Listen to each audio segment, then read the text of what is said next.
Leo tarehe 26 mwezi wa 8 2026 jijini Dar es Salaam vilifanyika vikao vya kamati kuu na halmashauri kuu ya CCM chini ya mwenyekiti wake Dr. Samia Suluhu Hassan ambaye pia ni Rais wa Jamhuri ya Muungano wa Tanzania.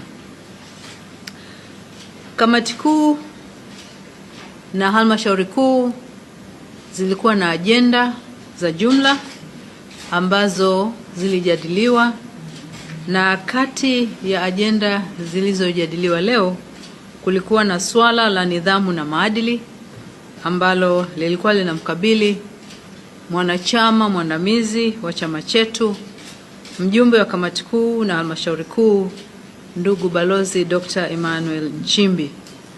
Na katika swala hilo vikao vyote vilijadili kwa makini masuala yaliyohusu nidhamu na maadili, na baada ya kuzingatia taarifa zote zilizokuwepo ilithibitika kwamba katiba ya Chama cha Mapinduzi pamoja na kanuni zake vilikiukwa.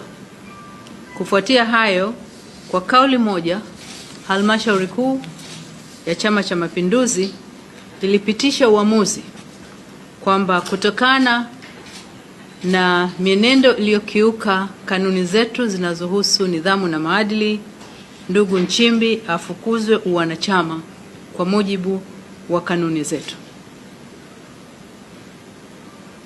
Kwa hiyo tunapenda kuwafahamisha wanachama wote wa Chama cha Mapinduzi na wananchi kwa ujumla kwamba Chama cha Mapinduzi kimefikia uamuzi huo. Kwa hivyo kuanzia hivi sasa ndugu Nchimbi amefukuzwa wanachama na sio mwanachama tena wa Chama cha Mapinduzi.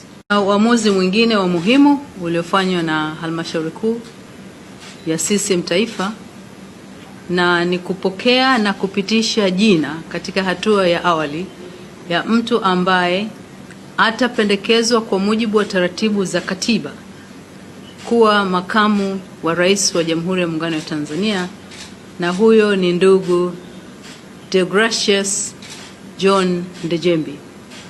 Halmashauri kuu kwa kauli moja imempitisha mwanachama wetu huyo kuchukua nafasi ya makamu wa rais, na hilo litafanyika baada ya taratibu za kikatiba kukamilika ambazo zinataka jina lake lifikishwe Bunge, na likipitishwa huko basi kwa mujibu wa katiba yetu taratibu za kumwapisha zitaanza ili akamate nafasi hiyo ya juu kabisa baada ya nafasi ya Mheshimiwa Rais katika taifa letu.